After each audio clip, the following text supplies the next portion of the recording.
Allah Taala egam bir bandasini bemor qilganda 4 ta farishtaga buyururkan.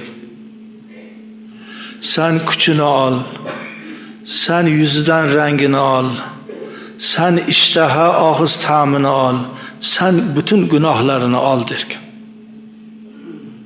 Kuch quvvatni olib gunohlarni ham olib qo'yilar ekan.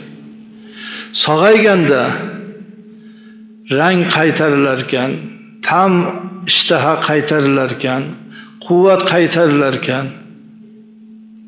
Gunohga kelganda Alloh aytarkan, meni nomimga mosmas, shuncha dard chekdi bandam, gunohini qaytarib berishlik, buni gunohini o'chirib yuborgin.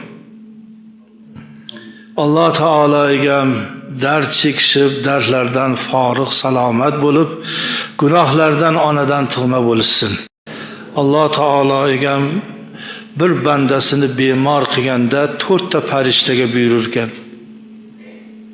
Sen kuchini ol,